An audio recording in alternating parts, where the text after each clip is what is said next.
నమస్తే good morning అందరికీ శుభోదయం న్యూస్ ట్యాప్ మార్నింగ్ హెడ్లైన్స్ కి స్వాగతం ముందుగా తెలంగాణ వార్తాపత్రికల్లో వచ్చిన ప్రధాన అంశాలను ఒకసారి చూద్దాం ముందుగా వెలుగు న్యూస్ పేపర్లో వచ్చిన మొదటి పేజీలో వచ్చిన బ్యానర్ ఐటమ్స్ ని చూస్తే కనుక రాష్ట్రంలో యూనిలీవర్ యూనిట్లు దావోస్ వరల్డ్ ఎకనామిక్ ఫోరం సదస్సులో అంగీకారం కామారెడ్డి జిల్లాలో పామ్ ఆయిల్ ఫ్యాక్టరీ రిఫైనింగ్ కేంద్రం మరో చోట బాటిల్ క్యాప్ల తయారీ యూనిట్ సీఎం రేవంత్ సమక్షంలో కుదిరిన ఒప్పందం ప్రైవేట్ రాకెట్ తయారీ ఇంటిగ్రేషన్ అండ్ టెస్టింగ్ యూనిట్ కోసం Skyroot MOU so Davos పర్యటనకి వెళ్ళారు దావోస్ సదస్సు స్టార్ట్ అయింది అందులో భాగంగా ముందుగా యూనిలీవర్తో ఒప్పందం కుదుర్చుకుంది తెలంగాణ రాష్ట్ర ప్రభుత్వము దీంట్లో యూనిలీవర్ ప్రాజెక్ట్కి సంబంధించి ఏంటంటే కామారెడ్డిలో పామ్ ఆయిల్ ఫ్యాక్టరీ రిఫైనింగ్ కేంద్రం ఇంకొక చోట బాటిల్ క్యాప్ల తయారీ పరిశ్రమ ఇంకా ప్రైవేట్ రాకెట్ తయారీ ఇంటిగ్రేషన్ అండ్ టెస్టింగ్ యూనిట్ కోసం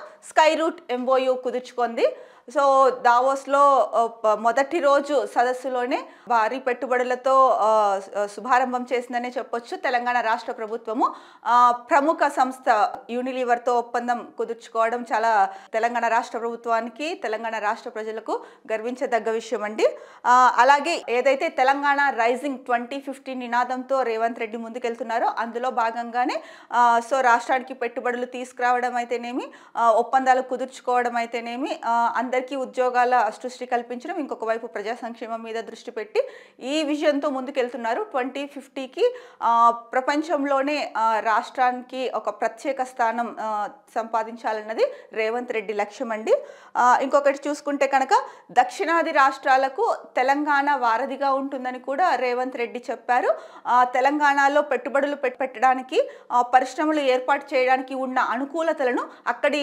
ప్రతినిధి బృందానికి వివరించడం జరిగింది సో ఈ నేపథ్యంలో మొట్టమొదటిగా యూనిలీవర్తో అయితే కనుక ఒప్పందం కుదిరింది ఇక మరో సంస్థతో మరో న్యూస్ చూసుకుంటే కనుక మేఘా 15,000 కోట్ల పెట్టుబడులు దావోస్లో రాష్ట్ర సర్కార్తో 3 ఒప్పందాలు చేసుకున్న కంపెనీ రాష్ట్రంలో పంప్డ్ స్టోరేజ్ బ్యాటరీ స్టోరేజ్ ప్రాజెక్టుల ఏర్పాటు అనంతగిరిలో వరల్డ్ క్లాస్ లగ్జరీ రిసార్ట్ నిర్మాణం 7,000 మందికి ఉద్యోగ అవకాశాలు సో దీనికి సంబంధించిన న్యూస్ చూసుకుంటే కనుక ఏదైతే మేఘా కంపెనీతో 15,000 కోట్ల పెట్టుబడులు పెడుతోంది రాష్ట్రంలో తెలంగాణ రాష్ట్రంలో మొదటగా యూనిలీవర్తో ఒప్పందం చేసుకుంది తర్వాత మేఘా కంపెనీతో ఒప్పందం చేసుకుంది ఇక్కడ మనం ఫోటో కూడా చూడండి దావోస్ సదస్సులో ప్రభుత్వంతో ఒప్పందాలు చేసుకుంటున్న Megha engineering company MD Krishna Reddy దావోస్లో జరుగుతున్న వరల్డ్ ఎకనామిక్ ఫోరం సదస్సుగా వేదికగా రాష్ట్ర ప్రభుత్వంతో మేఘా ఇంజనీరింగ్ కంపెనీ 3 ఒప్పందాలు కుదుర్చుకుంది రాష్ట్రంలో 15,000 కోట్ల పెట్టుబడులు పెట్టేందుకు ఆ కంపెనీ ముందుకొచ్చింది ఈ ఒప్పందాలపై మంత్రి శ్రీధర్ బాబు సమక్షంలో మేఘా కంపెనీ ఎండి కృష్ణారెడ్డి సంతకాలు చేశారు రాష్ట్రంలో 2,160 మెగావాట్ల పంప్డ్ స్టోరేజ్ ప్రాజెక్ట్ ఏర్పాటు చేసేందుకు ప్రభుత్వంతో మేఘా కంపెనీ ఎంఓయు కుదుర్చుకుంది ఈ ప్రాజెక్టు కోసం దాదాపు 11,000 కోట్లు పెట్టుబడి పెట్టనుంది దీని ద్వారా దాదాపు 1,250 మందికి ఉద్యోగ అవకాశాలు కలగనున్నాయి ఉద్యోగుల నియామకాల కోసం కంపెనీ క్యాంపస్ రిక్రూట్మెంట్ డ్రైవ్స్ నిర్వహించనుంది ప్రభుత్వం అమలు చేస్తున్న clean and green energy policy 2025 లక్ష్య సాధనలో పాలు పంచుకునేందుకు ఈ ప్రాజెక్టు చేపట్టినట్లు మేఘా కంపెనీ ఎండి కృష్ణారెడ్డి తెలిపారు అయితే రాష్ట్ర వ్యాప్తంగా బ్యాటరీ ఎనర్జీ స్టోరేజ్ వ్యవస్థ ఈ సిస్టమ్ని కూడా ఏర్పాటు చేసేందుకు ప్రభుత్వంతో మేఘా కంపెనీ ఒప్పందం చేసుకోందని చెప్పేసి న్యూస్ ఇచ్చారండి అంటే ఇందులో భాగంగా రాష్ట్ర వ్యాప్తంగా ఎంపిక చేసిన ప్రదేశాల్లో 100 MVH బ్యాటరీ ఎనర్జీ స్టోరేజ్ వ్యవస్థను ఈ కంపెనీ అభివృద్ధి చేయనుంది అంటే మేఘా కంపెనీ ఇందుకోసం 3,000 కోట్లు పెట్టుబడులు పెట్టనుంది దీని ద్వారా 2 ఏళ్లలో 1,000 మందికి ప్రత్యక్షంగా మరో 3,000 మందికి పరోక్షంగా ఉపాధి లభిస్తుంది ఇంధన నిల్వ గ్రిడ్ స్థిరత్వం పీక్ లోడ్ నిర్వహణలో ఈ ప్రాజెక్టు కీలక పాత్ర పోషించనుంది అలాగే పర్యాటక రంగంలోనూ పెట్టుబడులు పెట్టేందుకు మేఘా కంపెనీ ముందుకొచ్చింది అనంతగిరిలో world class luxury wellness resort ఏర్పాటు చేసేందుకు ప్రభుత్వంతో ఒప్పందం చేసుకుంది హైదరాబాద్కు చెందిన మౌలిక సదుపాయాల సంస్థ భాగస్వామ్యంతో ఈ రిసార్ట్ను అభివృద్ధి చేయనుంది ఇందుకోసం 1,000 కోట్లు పెట్టుబడి పెట్టనుంది ఈ ప్రాజెక్టు ద్వారా దాదాపు 2000 మందికి ఉద్యోగ అవకాశాలు లభిస్తున్నాయండి. మొత్తానికి చూసుకుంటే కనుక ఒక్క మెగా కంపెనీ ఏదైతే మెగా కంపెనీతో 3 ఒప్పందాలు కుదుర్చుకుంది తెలంగాణ రాష్ట్ర ప్రభుత్వం. 15,000 కోట్ల పెట్టుబడులు పెడుతోంది మెగా కంపెనీ. దీని ద్వారా 3 ప్రాజెక్టులు ఏర్పాటవుతున్నాయి. దాదాపు 4,000 పైచిలుకు మందికి ఉద్యోగ అవకాశాలు ప్రత్యక్షంగా పరోక్షంగా ఉద్యోగ అవకాశాలు కలుగుతున్నాయి. సో మొదటి రోజు సదస్సులోనే పెద్ద పరిశ్రమలతో MOU కుదిరింది. అందులో ఒక్క కంపెనీతో మాత్రమే 3 ఒప్పందాలు కుదిరాయి. అంటే మెగా కంపెనీతో ఒక్కటే 15,000 కోట్ల రూపాయల పెట్టుబడులు రాష్ట్రానికి తీసుకొస్తోంది తెలంగాణ రాష్ట్ర ప్రభుత్వం. ఇందులో 3 ఒప్పందాలు చేసుకోవడమే కాకుండా ఈ ఒప్పందాలు వాళ్ళు పెట్టే పెట్టుబడుల ద్వారా దాదాపు 4,000 పైచిలుకు ఉద్యోగ అవకాశాలు కూడా కలుగుతున్నాయి. మొదటి రోజు సదస్సు అయితే కనుక విజయవంతంగా జరిగిందనే చెప్పాలి తెలంగాణ రాష్ట్ర ప్రభుత్వం తరఫున. ఎందుకంటే 2 ప్రధాన సంస్థలతో ఒప్పందాలు కుదిరాయి. 1,000 కోట్ల పెట్టుబడులు అయితే రాష్ట్రానికి వస్తున్నాయి. ఇది సంతోషించదగ్గ విషయం రాష్ట్ర ప్రభుత్వానికి. ఎందుకంటే తద్వారా రాష్ట్రాభివృద్ధి మరింత వేగంగా ముందుకెళ్తుంది అనడంలో ఏమాత్రం సందేహం లేదు. ఇక మరో న్యూస్ చూసుకుంటే కనుక ముఖ్యమైన న్యూస్, ఖర్చు 1,00,000 కోట్లు, ఆమ్దాని 7 కోట్లు. కాళేశ్వరం కార్పొరేషన్ అప్పుల భారం అంతా సర్కారు పైనే. ఈ ఏడాది కడుతున్న మిత్తే 6,519 కోట్లు. కమిషన్ ఓపెన్ కోర్టులో ఫైనాన్స్ స్పెషల్ CS రామకృష్ణారావు వెల్లడి. కాళేశ్వరం కార్పొరేషన్ రుణాలకు ప్రభుత్వమే షూరిటీ. నాడు 9 నుంచి 10.5% వడ్డీ రేటుతో లోన్ల స్వీకరణ. ఇప్పుడు వాటిని తక్కువ వడ్డీలుగా మార్చేందుకు ప్రయత్నిస్తున్నట్లు వివరణ. మనకు నిన్న కూడా మాట్లాడుకున్నామనండి కాళేశ్వరం ప్రాజెక్టు గురించి. కాళేశ్వరం ప్రాజెక్ట్ మీద అంటే కమిషన్ వేశారు. ఆ కమిషన్ అయితే కనుక ప్రాథమిక నివేదిక ఇచ్చింది. కంప్లీట్ రిపోర్ట్ ఇవ్వడానికి మార్చ్ వరకు టైం తీసుకున్నారు. మార్చిలో కంప్లీట్గా ఇస్తారు రిపోర్ట్ అని చెప్పారు.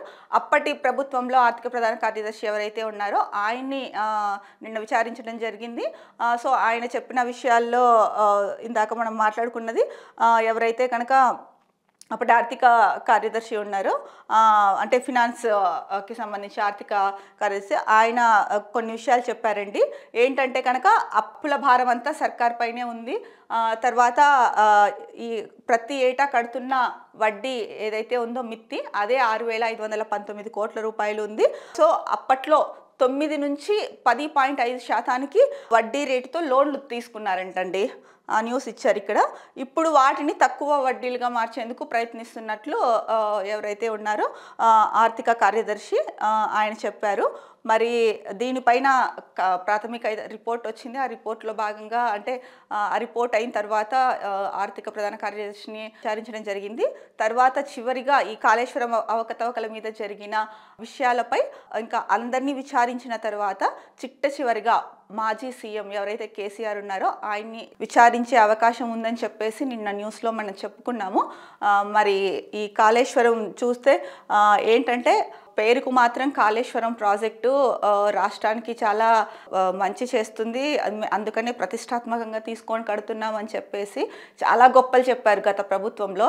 కానీ తీరా చూస్తే దాంట్లో ఎంత అవినీతి జరిగిందో, ఎంత అంటే ఎన్ని కోట్ల అప్పులు లోన్లు తీసుకున్నారు, ఎవరెవరి అంటే ఏం జరిగింది అన్నది మొత్తం ఈ విచారణలో బయటపడుతోంది. కాళేశ్వరం మీద ఒక కమిషన్ వేశారు కదా, ఈ విచారణలో బయటపడుతోంది. ఖర్చేమో 1,00,000 కోట్లయింది, ఆమ్దాని 7 కోట్లంట. అసలు కాళేశ్వరం కార్పొరేషన్ అప్పుల భారం అంతా కూడా ప్రభుత్వం మీదే వేసేశారు. మరి అలాంటప్పుడు ఇప్పుడు ఒక ప్రాజెక్ట్ కడుతున్నారు రాష్ట్ర బాగు కోసం, నీటి నిల్వ కోసం. ఆ ప్రాజెక్టు కట్టేటప్పుడు మీరు దానికి సంబంధించిన మొత్తం అంటే ఏదైతే DPR ఉంటుంది, డీటెయిల్డ్ ప్రాజెక్ట్ రిపోర్టు, దీనికి సంబంధించి కానీ సో ఆ ప్రాజెక్ట్కి అయ్యే వ్యయం కానీ ముందుగానే అంచనా వేస్తారు కదా. అంచనా వేసినప్పుడు సో దానికి కావాల్సిన డబ్బు ఎక్కడి నుంచి అయితే కావాలో లోన్ల ద్వారా తీసుకుంటారు. కానీ ఇష్టం వచ్చినట్టు ఆ డబ్బులు తీసుకొని వడ్డీ రేట్లు అంటే ఎక్కువ వడ్డీ చెల్లిస్తూ లోన్లు తీసుకోవడం కానీ అదంతా కూడా మళ్ళీ గవర్నమెంట్ మీదనే మోపడము, ఇదంతా ఎంతవరకు కరెక్ట్? అంటే గత ప్రభుత్వ పాలకులు ఎవరైతే ఉన్నారో మీరే చెప్పండి, ఇది ఎంతవరకు కరెక్టు? మీరు ఎందుకు అంటే అంత బాగా చేస్తున్నాము అని చెప్పుకుంటూ వచ్చి ఇప్పుడు అంటే తీగ లాగితే డొంక కదిలింది అన్నట్టు ప్రతి ప్రాజెక్ట్లోనూ లేదా మీరు చేపట్టిన ప్రతి అభివృద్ధి కార్యక్రమాన్ని ఏదైతే చెప్పుకుంటున్నారో వాటిలో చాలా వరకు తీగ లాగితే డొంక కదిలినట్టు ఒక్కొక్క విషయం వెలుగులోకి వస్తున్నాయి. అంటే నిధులు చేతులు మారడం అయితేనేమి, అలాగే లంచాలు తీసుకోవడం అయితేనేమి, అంటే ఎవరైతే సంబంధిత అధికారులు ఉంటారో కొంతమంది వాళ్ళు ఇలాంటివన్నీ బయటకు వస్తున్నాయి. సో ఈ నేపథ్యంలోనే ప్రభుత్వం కొన్ని ప్రాజెక్టుల మీద కమిషన్ వేసింది. అందులో ఒకటి కాళేశ్వరం. అది తెలంగాణ రాష్ట్రానికి ప్రతిష్టాత్మకమైన ప్రాజెక్టు కాళేశ్వరం అని చెప్పుకోవచ్చు. ఇలాంటి కాళేశ్వరం ప్రాజెక్టులో కూడా ఇంత జరుగుతోంది అన్న విషయాన్ని ప్రభుత్వం గుర్తించి ఒక కమిషన్ ఏర్పాటు చేసింది. దానికి సంబంధించి ప్రాథమిక నివేదిక అయితే వచ్చింది నిన్న. కంప్లీట్ రిపోర్ట్ మాత్రం మార్చి నెలాఖరికి వస్తుంది. మరి చిట్ట చివరిగా కేసీఆర్ని విచారించే అవకాశం ఉంది అని కూడా చెప్పారు. మరి అందులో కేసీఆర్ గారు ఏం చెప్తారు అన్నది చూడాలి. ఇక మరో వార్త చూసుకుంటే కనుక గ్రామ సభల్లో గడబిడ, పథకాల అర్హుల జాబితాలపై అధికారులు నిలదీసిన జనం. ఫీల్డ్ ఎంక్వైరీ చేయకుండా లిస్ట్ ఎలా ప్రకటిస్తారు? ప్రభుత్వ ఉద్యోగులను ఎంపిక చేయడం దారుణం. ఒకే కుటుంబంలో 3కి ఇండ్లు కేటాయిస్తారా? తమ పేర్లు రాకపోవడంపై జనం ఆందోళన. ఇంకా ఎన్నిసార్లు అప్లికేషన్లు తీసుకుంటారని ప్రశ్నలు. ప్రభుత్వ పథకాలకు లబ్ధిదారుల ఎంపిక కోసం రాష్ట్ర వ్యాప్తంగా మంగళవారం ప్రారంభించిన గ్రామ సభలు చాలా చోట్ల రసాబసగా మారాయి. రేషన్ కార్డులు, ఇందిరమ్మ ఇండ్లు, ఇందిరమ్మ ఆత్మీయ భరోసా జాబితాల్లో అనర్హుల పేర్లు ఉండటంతో అధికారులపై జనం ఆగ్రహం వ్యక్తం చేశారు. భూములు, రేషన్ కార్డులు, ఇండ్లు ఉన్నోళ్లు ప్రభుత్వ స్కీములకు ఎలా అర్హులవుతారని నిలదీశారు. గత 4 రోజుల నుంచి చూసుకుంటే కనుక ముందుగా రేషన్ కార్డులో విషయం వచ్చిందండి. రేషన్ కార్డులలో కూడా అర్హులు ఎవరైతే ఉన్నారో వాళ్ళ పేర్లు జాబితాలో లేకుండానే అంటే ఏ జిల్లాకి ఆ జిల్లాకి పంపించేశారు. సమగ్ర కుటుంబ సర్వే ఆధారంగా అర్హుల్ని ఎంపిక చేసి అలాగే ఎవరైతే అర్హులు రేషన్ కార్డుకి అప్లై చేసుకున్నారో వాళ్ళకి ప్లస్ సమగ్ర కుటుంబ సర్వే ఆధారంగా చూసుకొని అర్హులు ఎవరైతే ఉన్నారో వాళ్ళకి ప్రభుత్వం రేషన్ కార్డుల జాబితా అంటే వీళ్ళకి ఇస్తాం రేషన్ కార్డులు అని చెప్పేసి ఒక జాబితా ప్రిపేర్ చేసి జిల్లాలకు పంపించేసింది. మొదటగా ఏం చెప్పారు, 6.68 లక్షల మందికి రేషన్ కార్డుల జాబితా సిద్ధమైంది, జిల్లాలకు పంపించేసామని చెప్పారు. అయితే అక్కడ జిల్లాలకు పంపించిన తర్వాత ఇంకొక విషయం కూడా చెప్పింది ప్రభుత్వం. గ్రామ సభలు, బస్తీ సభలు నిర్వహించి ఏవైనా అభ్యంతరాలు ఉంటే స్వీకరించి వాటిని కూడా ఇంప్లిమెంట్ చేస్తాము అని చెప్పేసి. అయితే ఈ నెల 26వ తేదీన ప్రతిష్టాత్మకంగా 4 స్కీములు ఏవైతే ఉన్నాయో, రైతు భరోసా కానీ, ఇందిరమ్మ ఇండ్లు కానీ, ఇందిరమ్మ ఆత్మీయ భరోసా కానీ, రేషన్ కార్డులు కానీ, ఈ 4 స్కీమ్లోకి సంబంధించి గ్రామ సభ, ప్రజాసభలు పెడితే కనుక చాలా గందరగోళంగా మారాయి. నిన్న కూడా మనం ఇదే న్యూస్ చూసుకున్నాం. ఏంటంటే కమిషనరేట్లో చేసిన అధికారులు సమన్వయ లోపం వల్ల ప్రజల్లో ఆందోళన నెలకొంది. సో దీనికి ఫుల్ స్టాప్ పెట్టేందుకు CM Revanth Reddy video conference ద్వారా కూడా మాట్లాడారు. ఎలా ముందుకెళ్లాలన్నది సూచించారు. దానివల్ల ప్రాబ్లం సాల్వ్ అయింది అన్నట్టు నిన్న న్యూస్లో అయితే ఇచ్చారు. బట్ ప్రజా సభలు ఏదైతే గ్రామ సభలు నిర్వహించారో అక్కడ మాత్రం చూసుకుంటున్నాం ఇప్పుడు మనం న్యూస్ ఏంటంటే అనర్హుల పేర్లు కూడా, అంటే అన్ని ఉన్న వాళ్ళకి కూడా ఎలా మీరు ఇల్లు కేటాయిస్తారు, ఒకే ఇంట్లో 3కి కేటాయిస్తారా అని చెప్పేసి జనం తీవ్ర ఆగ్రహంతో సర్కార్పై ఉంది. అంటే తెలంగాణ రాష్ట్ర సర్కార్పై. నిజంగా అర్హత కలిగిన వాళ్ళ పేర్లు, చాలా మంది పేర్లు లిస్టులో లేవంట. సో అనర్హుల పేర్లు మాత్రం ఉన్నాయంట. సో ఎన్నిసార్లు మమ్మల్ని ఇంకొకటి డిప్యూటీ సీఎం ఏం చెప్పారు, ప్రజాసభలోనే గ్రామ సభల్లోనే మేము ఎవరైతే అర్హులు ఉన్నారో వాళ్ళకి ప్రజల మధ్య నిర్ణయం తీసుకొని అర్హులకి ఇస్తాము అన్న మాట కూడా అన్నారు ఒక మాట. ఇంకొకటి సో గ్రామ సభలు నిర్వహించి ఎవరైతే కనుక అర్హులు ఉన్నారో వాళ్ళకి అప్లై చేసుకునే ఛాన్స్, అంటే వాళ్ళది కనుక లేకపోతే లిస్ట్లో పేరు అప్లై చేసుకునే ఛాన్స్ మొదలైంది నిన్నటి నుంచి అని చెప్పారు. అందులో భాగంగానే ఈ సభలో రసభాసగా మారింది. ఏంటంటే కనుక అనర్హులకి కేటాయించారు, అర్హులైన వాళ్ళకి కేటాయించలేదు. ఎన్నిసార్లు అప్లై చేసుకోవాలి అన్నది అంతే కదండి.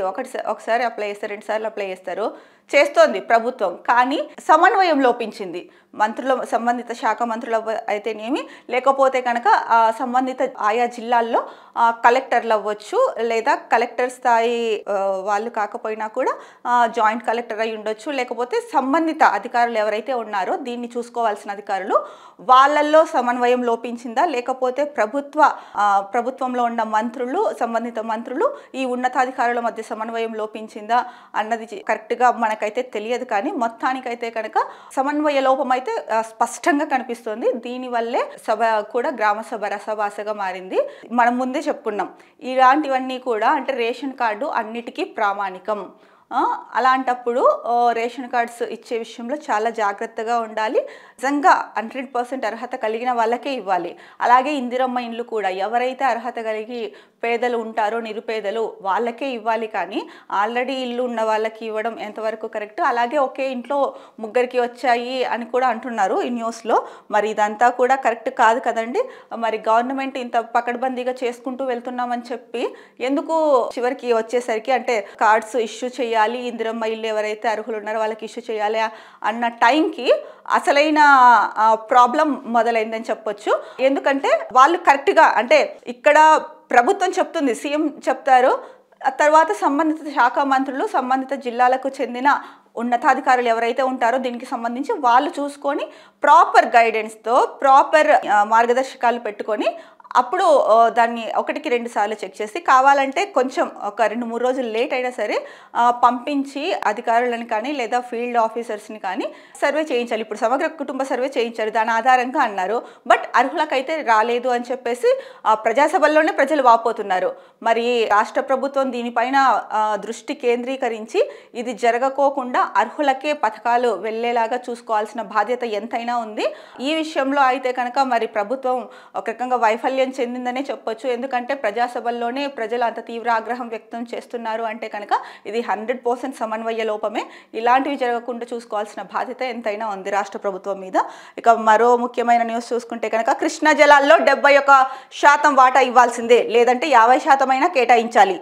KRMB మీటింగ్లో తెలంగాణ డిమాండ్. 2015లో జరిగిన 66:34 ఒప్పందం ఆ ఒక్క ఏడాదికే ఏపీకి 66% కేటాయిస్తే 76% నీళ్లు తీసుకెళ్లింది. 11 ప్రాంతాల్లో టెలిమెట్రోలు ఏర్పాటు చేయాలి. శ్రీశైలం డ్యామ్ ఫ్లంజ్ ఫూల్ వద్ద పడిన గొయ్యికి రిపేర్లు చేపట్టాలని కోరిన అధికారులు. అయితే మనం కృష్ణా జలాల గురించి 4 రోజుల క్రితం మాట్లాడుకున్నామండి. ఏదైతే కనుక కృష్ణా జలాల్లో తెలంగాణ వాటా తెలంగాణకి దక్కాలి అంటే పునర్విభజన చట్టం ప్రకారం ఆంధ్రప్రదేశ్ వాటా ఆంధ్రప్రదేశ్కి చెందాలి అని చెప్పేసి కృష్ణా ట్రిబ్యునల్ బ్రిజేష్ కుమార్ ట్రిబ్యునల్ ముందర వాదన అయితే జరిగాయి. ఏదైతే కనుక ఫిబ్రవరి 19 నుంచి 21 వరకు ఆ రోజు 3 days వాదనలు వినడానికి కృష్ణా ట్రిబ్యునల్ బ్రిజేష్ కుమార్ గారు ట్రిబ్యునల్ కమిటీ ఇచ్చింది ఆమోదము. అయితే దానికి ముందుగా ఏంటంటే కనుక KRMB మీటింగ్ జరిగింది. దీంట్లో అంటే కృష్ణా జలాలకు సంబంధించి దీంట్లో ఏంటంటే కనుక కృష్ణా జలాల్లో ఏపీకి ఇంతకుముందు ఏం చెప్పారు, 66:31 నిష్పత్తిలో ఆంధ్రప్రదేశ్కి నీరు వెళ్తుంది, మిగతాది తెలంగాణకి వెళ్తుంది అని చెప్పారు. అయితే ఇక్కడ తెలంగాణ ప్రభుత్వం చెప్తున్నది అంటే తెలంగాణలో నీటిపారుదల శాఖ వాళ్ళు చెప్తున్నది ఏంటంటే కనుక అలా ఎలా కుదురుతుంది, 66% అన్నారు కదా, 66% కేటాయిస్తే 76% తీసుకెళ్ళిపోయింది ఏపీ. ఇప్పుడు కనీసం అంతా కాకపోయినా కూడా 50-50%లో ఇవ్వండి. 66% ఏపీకి వెళ్తే కనుక తెలంగాణ పరిస్థితి ఏంటి అన్నది ఇక్కడ అధికారులు చెప్తున్నమాట. కనీసం 50-50 నిష్పత్తిలో ఇవ్వండి అని చెప్పేసి అయితే కనుక అడుగుతున్నారు. మరి ఇది ఏమవుతుందో ఏంటో చూడాలి. ఇక మరో ముఖ్యమైన వార్తాపత్రిక చూసుకుంటే కనుక ఈనాడు న్యూస్ పేపర్లో ప్రధాన బ్యానర్ ఐటెంలో చూస్తే ప్యారిస్ ఒప్పందం WHOలకు రామ్ జన్మతక్ వచ్చే పౌరసత్వం రద్దు. ఇది అంతర్జాతీయ న్యూస్ అండి. డొనాల్డ్ ట్రంప్ నిన్న ప్రమాణ స్వీకారం చేసిన వెంటనే మొన్న నైట్ అంటే ఇండియన్ భారత కాలమానం ప్రకారం మొన్న నైట్ ప్రమాణ స్వీకారం చేశారు. ప్రమాణ స్వీకారం చేసిన వెంటనే చాలా ఆర్డర్స్ పైన సంతకాలు చేశారు, సంచలన నిర్ణయాలు తీసుకున్నారు. ముఖ్యంగా అక్రమంగా ఎవరైతే కనుక అమెరికాలో నివాసం ఉంటున్నారో వాళ్ళందరినీ కూడా అంటే వాళ్ళందరూ వెళ్ళిపోయే సమయం ఆసన్నమైంది. వీటన్నిటి మీద ఫోకస్ చేశారు. ఇంకొకటి జన్మతక్ వచ్చే పౌరసత్వం రద్దు. ప్రమాణ స్వీకారమైన వెంటనే ట్రంప్ ఆదేశాల వెలువ. క్యాపిటల్ హిల్ పై దాడి దోషులకు క్షమాభిక్ష. ఆయన ఎన్నికల ప్రచారంలో చెప్పారండి, క్యాపిటల్ హిల్ పైన ఎవరైతే కనుక దాడి చేశారో నేను అధికారంలోకి అంటే గెలిచిన తర్వాత క్షమాభిక్ష పెడతాను అని చెప్పేసి డొనాల్డ్ ట్రంప్ ఎన్నికల ప్రచారంలో చెప్పారు. ఆయన చెప్పినట్టు ఆ దోషులకి క్షమాభిక్ష పెట్టారంట. దాదాపు 1500 మంది దోషులు ఉన్నారండి. అందులో ఆ 1500 మంది దోషులకు కూడా క్షమాభిక్ష ప్రసాదించాడు డొనాల్డ్ ట్రంప్. ఇక ప్రభుత్వ ఉద్యోగులకు ఇంటి నుంచి పని ఉండదు, ఇక అంటే వర్క్ ఫ్రమ్ హోమ్ లేదు గవర్నమెంట్ ఎంప్లాయీస్కి. కొత్త నియామకాలకు బ్రేక్. వీసా దరఖాస్తుల పరిశీలన మరింత కట్టుదిట్టం. సంతకం చేసిన అనంతరం ఓ ఎగ్జిక్యూటివ్ ఆర్డర్ను చూపుతున్న డొనాల్డ్ ట్రంప్. బైడెన్ తెచ్చిన 78 ఆదేశాలు రద్దు. ఇంతకుముందు బైడెన్ అధ్యక్షుడిగా ఎవరున్నారో అమెరికా అధ్యక్షుడిగా ఆయన తెచ్చిన 78 ఆదేశాలని కూడా డొనాల్డ్ ట్రంప్ రద్దు చేశారు. ముఖ్యంగా చూసుకుంటే అంటే ప్రధాన విషయాల్లో అమెరికా 47వ అధ్యక్షుడిగా బాధ్యతలు చేపట్టిన డొనాల్డ్ ట్రంప్ తొలి 2 రోజుల్లోనే విజృంభించారు. డజన్ల కొద్దీ కార్యనిర్వాహక ఆదేశాలను జారీ చేశారు. దీంతో పాటు గత అధ్యక్షుడు జో బైడెన్ ఇచ్చిన 78 ఆదేశాలను రద్దు చేశారు. ముఖ్యంగా ప్యారిస్ ఒప్పందంతో పాటు ప్రపంచ ఆరోగ్య సంస్థ నుంచి వైదొలగడం, ప్రభుత్వ ఉద్యోగులు ఇంటి నుంచి పని విధానాన్ని రద్దు చేయడం, ప్రభుత్వ నియామకాలపై నిషేధం, క్యాపిటల్ హిల్పై దాడి చేసిన వారికి భిక్ష పెట్టడం వంటి పలు కీలక ఆదేశాలపై ట్రంప్ సంతకం చేసిన వాటిలో ఉన్నాయి. ఇప్పుడు ప్రభుత్వ ఉద్యోగులు ఇంటి నుంచి పనిచేసే విధానాన్ని రద్దు చేశారు. అది ఓకే అండి. ఇంకొకటి ప్రభుత్వ నియామకాలపైన నిషేధం విధించారు. ఇంకొకటి క్యాపిటల్ హిల్ సిటీ పైన దాడి చేసిన దోషులకు క్షమాభిక్ష పెట్టడం. మరి అంటే ఎన్నికల్లో తను చెప్పాడు, ఆ హామీ నెరవేర్చుకోవడం కోసం క్షమాభిక్ష ఇచ్చారు. మరి అది ఎంతవరకు కరెక్ట్ అన్నది అమెరికా పౌరులకి తెలియాలి. అలాగే అమెరికాలో ఉన్న అంటే ఇంతకుముందు ఎవరైతే అధ్యక్షులుగా చేస్తుంటారో వాళ్ళకి, డొనాల్డ్ ట్రంప్కే తెలియాలి. ముఖ్యంగా మన ఇండియన్స్ దగ్గరికి వచ్చేసరికి డొనాల్డ్ ట్రంప్ ఎలాంటి నిర్ణయాలు తీసుకున్నారో ఒకసారి చూద్దాం. 7.25 లక్షల మంది భారతీయుల్లో వణుకు.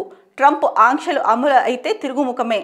ఎందుకంటే జన్మతః వచ్చే పౌరసత్వం రద్దుతో సంకటం. సో ఏదైతే జన్మతః అక్కడ అంటే అక్కడ పుట్టారు కదండి పిల్లలు, అక్కడ పుట్టిన వాళ్ళకి జన్మతః వచ్చే పౌరసత్వం రద్దుతో సంకటం అంట. దాన్ని రద్దు చేస్తే కనుక మరి పిల్లల్ని అక్కడ వదిలేసి పేరెంట్స్ ఇండియాకు వచ్చేయాలా? ఎందుకంటే పిల్లలు అక్కడ పుట్టారు కాబట్టి అక్కడి పౌరసత్వం వస్తుంది. మరి తల్లిదండ్రుల పరిస్థితి ఏంటి? చిన్న పిల్లల్ని అక్కడ వదిలేసి అయితే రాలేరు. మరి అలాంటప్పుడు వాళ్ళని ఎవరు చూసుకుంటారు? దీనిపైన అయితే కనుక చాలా వార్తా కథనాలు వచ్చాయి. మరి ఎలా ఉంటుందో పూర్తి స్థాయిలో అంటే పూర్తిగా అమలు చేసిన తర్వాత అది వేచి చూడాలి. ఇంకొకటి ఏంటంటే కనుక ఏవైతే ఆంక్షలు పెడతారో ఆ ఆంక్షలు పెడితే కనుక 7.25 లక్షల మంది భారతీయులు తిరిగి ఇండియాకు రావాల్సిన పరిస్థితి అయితే నెలకొంది. 2 రోజుల్లోనే అంటే సంచలనం సృష్టించే నిర్ణయాలు తీసుకున్న డొనాల్డ్ ట్రంప్ భారతీయుల విషయంలో ఎలాంటి నిర్ణయాలు తీసుకుంటారో వేచి చూడాలి. ఎందుకంటే ఒక రకంగా చెప్పాలంటే నరేంద్ర మోడీకి ట్రంప్ గారికి మంచి అనుబంధం ఉందనే చెప్పొచ్చు. మరి ఈ నేపథ్యంలో అంటే భారతదేశానికి ఏదైనా అంటే మద్దతుగా కానీ సహకారంగా కానీ ఉంటారా, లేకపోతే ఎలా వ్యవహరిస్తారు అన్నది, దీనికి భిన్నంగా వ్యవహరిస్తారా అన్నది వేచి చూడాలి. హైదరాబాద్లో ఐటీ సోదాల కలకలం. టీజీఎఫ్డీసీ చైర్మన్ దిల్ రాజు సంస్థల్లో, అలాగే మైత్రి మూవీ మేకర్స్ నిర్వాహకుల ఇళ్లలోనూ తనిఖీలు.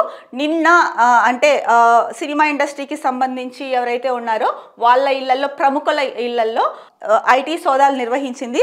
ముఖ్యంగా దిల్ రాజు వాళ్ళ ఇంట్లో, అలాగే మైత్రి మూవీ మేకర్స్ నిర్వాహకులు ఎర్నేని నవీన్, ఎలమంచిలి రవిశంకర్ వీళ్ళ ఇళ్లలో అయితే కనుక తనిఖీలు చేపట్టారండి ఐటీ బృందము. నిన్న ఉదయమే దాదాపు 55 బృందాలు హైదరాబాద్లోని జూబ్లీహిల్స్, బంజారాహిల్స్, కొండాపూర్, గచ్చిబౌలి తదితర ప్రాంతాల్లో సోదాలు నిర్వహించారంట. బృందాలుగా విడిపోయిన ఐటీ అధికారులు ఏకకాలంలో తనిఖీలను ప్రారంభించి రాత్రి పొద్దుపోయే వరకు నిర్వహించారు. ఈ సందర్భంగా కీలక పత్రాలను స్వాధీనం చేసుకున్నారు. సో హైదరాబాద్లో ఐటీ ముఖ్యంగా సినీ ఇండస్ట్రీలో ఎవరైతే పెద్ద పెద్ద అంటే నిర్మాతలు కానీ ప్రముఖులు ఉన్నారో వాళ్ళ ఇళ్లలో ఐటీ సోదాలు జరిగాయి. మరి కీలక పత్రాలు స్వాధీనం చేసుకున్నారు అని చెప్తున్నారు. నిన్న ఉదయం మొదలు పెట్టింది, నిన్న రాత్రి పొద్దుపోయే వరకు కూడా ఐటీ సోదాలు నిర్వహించారు. మరి ఎలాంటి పత్రాలు స్వాధీనం చేసుకున్నారు ఏంటి అన్నది డీటెయిల్డ్గా ఐటీ అధికారులు చెప్తే కానీ మనకు తెలియదు.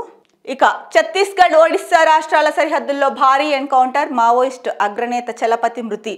24 మంది మావోయిస్టుల మృతి, 15 మృతదేహాల స్వాధీనం. మృతుల్లో 2 మహిళలు. మావోయిస్టులకి దెబ్బ మీద దెబ్బ తగులుతోందనే చెప్పొచ్చు. 2 రోజుల క్రితం 3 రోజుల క్రితమే చూసుకున్నాము ఎన్కౌంటర్ జరిగింది. అందులో 18 మంది మావోయిస్టులు మృతి చెందారు. తర్వాత ఎన్కౌంటర్ జరిగింది నిన్న ఛత్తీస్గఢ్, ఒడిశా రాష్ట్రాల సరిహద్దుల్లో. మళ్ళీ 24 మంది చనిపోయారు మావోయిస్టులు. అయితే అందులో 15 మృతదేహాలు మాత్రమే దొరికాయి. మరి మిగతా మృతదేహాలు ఎక్కడున్నాయి అన్నది అయితే కనుక తెలియదు. ఆ మృతుల్లో అయితే 2 మహిళలు ఉన్నారంట. ఏంటంటే కనుక మావోయిస్ట్ అగ్రనేత చలపతి ఎవరైతే ఉన్నారో ఆయన కూడా ఈ దాడి అంటే ఈ మావోయిస్టులు ఎవరైతే చనిపోయారో దాంట్లో కీలక నేత, అగ్రనేత, మావోయిస్ట్ అగ్రనేత చలపతి గారు కూడా చనిపోవడం జరిగిందండి. ఇక మరో ముఖ్యమైన న్యూస్ పేపర్ చూసుకుంటే కనుక తెలంగాణకు సంబంధించి దిశలో మరో ముఖ్యమైన న్యూస్ ఐటమ్. పేదల భూమిని కబ్జా చేస్తారా? కబ్జాదారులను కొట్టి బుద్ధి చెప్పిన ఎంపీ ఈటల. గట్ కేసర్లోని ఏకశిలా వెంచర్ సందర్శన. ఎంపీ వచ్చి ఏం పీకుతాడు అన్నారట. కబ్జాదారులకు 9 ఎకరాలు రాసిచ్చిన ఐఏఎస్ అమోయ్ కుమార్, చుట్టుపక్కల ప్లాట్ల విషయాల్లోనూ దౌర్జన్యం, అన్యాయానికి అండగా నిలుస్తున్న పోలీసులు అధికారులు సిగ్గుపడాలి, సీఎం సమగ్ర విచారణ జరిపించి పేదలకు న్యాయం చేయాలని చెప్పేసి ఈటల అన్నారు. కానీ ఈటల చేయి చేసుకోవడం అనేది సమంజసనీయం అయితే కాదండి. పేదల భూములను కబ్జా చేసే వారిపై మల్కాజ్గిరి ఎంపీ ఈటల రాజేందర్ సీరియస్ అయ్యారు. గట్కేసర్లోని ఏకశిల వెంచర్లను మంగళవారం సందర్శించిన ఆయన అక్కడ పేదలకు ఇబ్బందులను గురి చేస్తున్న కబ్జాదారులను కొట్టి బుద్ధి చెప్పారు. ధర్మాన్ని కాపాడటంలో పోలీసులు అధికారులు విఫలమయ్యారని, ప్రజల ఓట్లతో గెలిచిన బిడ్డగా ధర్మాన్ని కాపాడటానికి వాళ్లకు పనిష్మెంట్ ఇచ్చానంటూ ఎంపీ స్పష్టం చేశారు. దాన్ని తాను తప్పుగా భావించడం లేదని చెప్పారు. ఎవరైతే అక్కడ ఉన్నారో కబ్జాదారులు, వాళ్ళు పేదల భూమిని కబ్జా చేస్తున్నారో వాళ్ళపైన ఈటల రాజేందర్ అంటే మల్కాజ్గిరి ఎంపీ ఈటల రాజేందర్ సీరియస్ అయ్యారు. ఆయనే అంటే అధికారాన్ని చేతిలోకి తీసుకొని అంటే పోలీసులు వైఫల్యం చెందారు కాబట్టి నన్ను గెలిపించారు, నేను ధర్మాన్ని కాపాడతాను, ఈ ధర్మాన్ని కాపాడే ఉద్దేశంతోనే నేను వాళ్ళపైన చేయి చేసుకోవడం జరిగింది, వాళ్ళకు బుద్ధి చెప్పడం జరిగింది, కాబట్టి నేను దీన్ని తప్పుగా భావించలేదని చెప్పేసి తనకు తానైతే సమర్థించుకున్నారు. అయితే ఇక్కడ ఒక మాట అన్నారంట, అక్కడ అంటే ఎవరైతే కబ్జాదారులు ఉన్నారో వాళ్ళు ఎంపీ వస్తే ఏం పీక్తాడు అని అన్న మాట అన్నారని చెప్పేసి దాన్ని కొంచెం పెద్దగా రాశారు. కబ్జాదారులకు 9 ఎకరాలు రాసిచ్చిన ఐఏఎస్ ఆఫీసర్, చుట్టుపక్కల ప్లాట్ల విషయాల్లోనూ దౌర్జన్యం. మరి ఇది ఎంతవరకు సమంజసనీయం? వీళ్ళకైనా కూడా అక్రమదారులకు పేదలకు రాసిచ్చిన భూమిని ఏదైతే ఉందో ఆ భూమిని అంటే కబ్జాదారులకు 9 ఎకరాలు రాసిచ్చేశారు. ఎవరు? పేదలకు సంబంధించిన భూమిని. పేదలకు సంబంధించిన భూమిని ఒక ఐఏఎస్ కబ్జాదారులకు ఎలా రాసిస్తారు? అంత ఉన్నత పదవిలో ఉండి ఎలా అతనికి మనసొప్పింది? అది అన్యాయం అని తెలీదా? ఒక ఐఏఎస్ ఆఫీసర్గా మీరు కబ్జాదారుల్ని అడ్డుకోవడం పోయి వాళ్ళకి పేదల భూమిని రాసిచ్చే రైట్ మీకుందా? మీలాంటి వాళ్ళ వల్లే ప్రభుత్వానికి కానీ ఐఏఎస్ ఆఫీసర్లకు కానీ అవినీతి మచ్చ పడిపోతుంది. మీలాంటి అక్కడక్కడ ఉండే చీడ పురుగుల వల్ల. మీ ఒక అంత ప్రధాన వృత్తిలో ఉండి మీరు చేస్తున్న ఇలాంటి పనుల వల్ల మిగతా ఐఏఎస్ ఆఫీసర్లకి చాలా చెడ్డ పేరు వస్తుంది, ప్రభుత్వానికి కూడా వస్తుంది. ఒక ఐఏఎస్ ఆఫీసర్గా ఎంతో ఐఏఎస్ ఆఫీసర్ అవ్వడం అంటే అంత ఈజీ కాదు. ఎంతో కష్టపడి అంత ఉన్నత స్థానానికి వచ్చి ఇవా మీరు చేసే పనులు? ఇది మీ విచక్షణకే వదిలేస్తున్నాము. సో ఈ నేపథ్యంలోనే ఏదైతే కనుక గట్కేసర్లోని ఏకశిల వెంచర్ ఉందో అక్కడ ఈ సంఘటన అంటే ఆ వెంచర్ని సందర్శించడానికి వెళ్ళిన ఈటల ఆ నేపథ్యంలో అక్కడ పేదల భూమి కబ్జాకు గురైందని చెప్పేసి కోపోద్రిక్తుడై సో ధర్మాన్ని కాపాడాల్సిన ఆవశ్యకత ఎంతైనా ఉందని చెప్పేసి చట్టాన్ని తన చేతుల్లోకి తీసుకొని అక్కడ వాళ్ళని కొట్టడం అయితే జరిగింది. ఎందుకంటే పోలీసులు ప్రభుత్వం వైఫల్యం చెందిందని కూడా చెప్పారు. మరి ఇది ఎంతవరకు కరెక్ట్? ఈటల గారు దాడి చేయడం కరెక్టా కాదా అన్నది కూడా ఈటల గారు అయితే సమర్థించుకున్నారు. మరి బీజేపీ ఎంతవరకు దీన్ని సమర్థిస్తుంది, బీజేపీ దీనిపైన ఎలాంటి యాక్షన్ తీసుకుంటుంది, అలాగే ప్రభుత్వం ఎలాంటి యాక్షన్ తీసుకుంటుంది అన్నది చూడాలి. ఇక మరో ముఖ్యమైన న్యూస్ పేపర్ చూసుకుంటే నమస్తే తెలంగాణ అండి. నమస్తే తెలంగాణలో ప్రధాన బ్యానర్ ఐటమ్గా సర్కారుపై పోరు, దద్దరిల్లే ఊరు, గ్రామ సభలు ఉత్తవే, ఇందిరమ్మ ఇండ్లు, రేషన్ కార్డులు నేను టిక్కు కొట్టినోళ్ళకే వస్తాయి, నాగర్ కర్నూల్ ఎమ్మెల్యే కూచ రాజేష్ రెడ్డి వ్యాఖ్యలు వీడియో వైరల్, గ్రామ సభల్లో పెళ్లుబికిన జనాగ్రహం, ఎమ్మెల్యేలకు తప్పని నిరసన సెగ. గ్రామ సభల్లో ప్రజలు సంధించిన ప్రశ్నలు ఏంటంటే అర్హులను వదిలేసి కాంగ్రెస్ నాయకులు చెప్పిన వారిని ఎందుకు ఎంపిక చేసిండ్రు, ప్రజాపాలనలో దరఖాస్తులు తీసుకున్నాక ఇప్పుడు గ్రామ సభల్లో మళ్ళీ ఎందుకు అని చెప్పేసి నమస్తే తెలంగాణలో వార్త వచ్చిందండి. ప్రజాపాలనలో రేషన్ కార్డుల కోసం ప్రత్యేకంగా తీసుకున్న దరఖాస్తులు ఏమయ్యాయి, అసలు రేషన్ కార్డుల కోసం దరఖాస్తులు ఎప్పుడు తీసుకున్నారు, ఏ లెక్కన ఎంపిక చేసిండ్రు, గుంట భూమి ఆస్తిపాస్తులు లేకుండా ఈ ప్రభుత్వ పథకాలు మాకెందుకు వర్తించవు, కాంగ్రెస్ నాయకులు కార్యకర్తలే లబ్ధిదారులా, మాలాంటోళ్ళ గతి ఏం కావాలి, గ్యారంటీలు ఏమైనాయి, పెంచిన పెన్షన్లు ఇంకెప్పుడు ఇస్తారు, తులం బంగారం ఏడబోయింది, రైతు భరోసా ఎందుకు ఇస్తలేరు, రుణమాఫీ ఏది, మహాలక్ష్మి పైసలేవి, ఇందిరమ్మ ఇండ్లు ఎవరికిస్తున్నారు, ఉత్తుత్తి సర్వేలు చేసి ఎందుకు మోసం చేస్తున్నారు అని చెప్పేసి గ్రామ సభల్లో ప్రభుత్వాన్ని ప్రజలు ఈ ప్రశ్నలు ఇప్పుడు ఏదైతే చెప్పుకున్నామో ఈ ప్రశ్నలు అన్ని అడిగారని చెప్పేసి నమస్తే తెలంగాణలో రాశారండి. మనం ఇందాక చూసుకున్న న్యూస్ పేపర్లో కూడా చూసాము. అంటే గ్రామ సభల్లో అయితే రసాభాసగా జరిగాయి. అర్హుల బదులు అనర్హుల పేర్లు జాబితాలో ఉన్నాయి. ఒకే ఇంట్లో ముగ్గురికి ఇందిరమ్మ ఇండ్లు కేటాయిస్తారా అన్న వార్తలు కూడా వచ్చాయి. సో దానికి సంబంధించి నమస్తే తెలంగాణలో కూడా దాదాపు హాఫ్ న్యూస్ పేపర్ ఫ్రంట్ పేజీలో దీనికి సంబంధించి ఇచ్చింది. అలాగే కాంగ్రెస్ సర్కారును ఎక్కడికక్కడ ఏకి పారేసిన ప్రజలు, రేషన్ కార్డులు, ఇండ్ల లబ్ధిదారుల ఎంపికపై మండిపాటు, అధికారుల అడ్డగింత, ఎమ్మెల్యేలు నాయకుల నిలదీత, ప్రజాపాలన దరఖాస్తులు ఏమయ్యాయంటూ ఫైర్. అంటే ప్రజాపాలనలో ఇచ్చిన దరఖాస్తులు ఏమయ్యాయి, మళ్ళీ గ్రామ సభల్లో అర్హులు ఉంటే అప్లై చేసుకోండి అని చెప్పడం ఏంటి, ఎన్నిసార్లు అప్లై చేసుకోవాలని చెప్పేసి ప్రజలు అయితే కనుక తీవ్ర ఆగ్రహంతో నిరసన వ్యక్తం చేశారు. మీరు చెప్పిన పథకాలన్నీ కూడా ఏవి రాలేదు అని చెప్పేసి ప్రజలు అన్నారని చెప్పేసి నమస్తే తెలంగాణలో అయితే కనుక వార్తలు ఇచ్చారు. మరి ఈ స్కీమ్లకి సంబంధించి ఏదైతే గ్రామ సభలో అంటే ప్రతిష్టాత్మకంగా తీసుకుంది ప్రభుత్వం, బట్ ఇది చివరికి వచ్చేసరికి ప్రజల్లో ఆగ్రహానికి గురవుతోంది. మరి రాష్ట్ర ప్రభుత్వం దీనిపైన పటిష్టమైన చర్యలు తీసుకొని అందరికీ, అర్హులందరికీ ఏవైతే స్కీమ్లు ఉన్నాయో అవి వర్తించేలాగా తీసుకొని ముందుకు వెళ్లాల్సిన బాధ్యత రాష్ట్ర ప్రభుత్వం మీద ఉంది. ఇక మరి ఈ విషయంలో అంటే ప్రస్తుతం సీఎం గారు అయితే కనుక దావోస్ పర్యటనలో ఉన్నారు. ఇక్కడ డిప్యూటీ సీఎం, మంత్రులు చాలా మంది ఉన్నారు. వాళ్ళు ఎలాంటి నిర్ణయం తీసుకుంటారు, ఎలా ముందుకు వెళ్తారు అనేది వేచి చూడాలి. అలాగే దావోస్ పర్యటనలో ఉన్న సీఎంకి ఈ విషయం తెలియజేస్తారా లేదా, ఎప్పటికప్పుడు అప్డేట్స్ ఇస్తున్నారా లేదా అన్నది కూడా మనకు తెలియదు. సీఎం రేవంత్ రెడ్డి గారు అక్కడి నుంచి స్పందిస్తే కానీ మనకేమీ తెలియదు. సో ప్రభుత్వం దీని మీద కట్టుదిట్టంగా ముందుకు వెళ్ళాలి. ఎప్పుడైనా సరే ఏ ప్రభుత్వం అయినా ప్రజల కోపానికి, ఆగ్రహానికి గురైతే కనుక ఆ ప్రభుత్వం ఎక్కువ కాలం ఉండదు అనే చెప్పొచ్చు. ఇది ప్రజల అభిప్రాయము. కాబట్టి మీరు చేస్తున్న రాష్ట్ర ప్రభుత్వం మంచి మంచి పథకాలు అయితే చేపట్టింది, కొన్ని ఇంప్లిమెంట్ చేసింది. బట్ ఇక్కడికి వచ్చేసరికి సమన్వయ లోపం వల్ల ఇలా జరిగిందా, లేకపోతే సమన్వయ లోపం వల్లే జరిగింది 100%.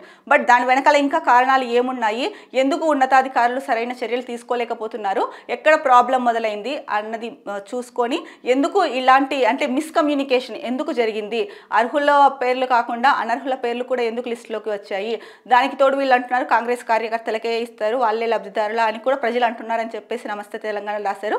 మరి దీనిని ప్రభుత్వం ఎలా సాల్వ్ చేస్తుంది అన్నది వేచి చూడాలి.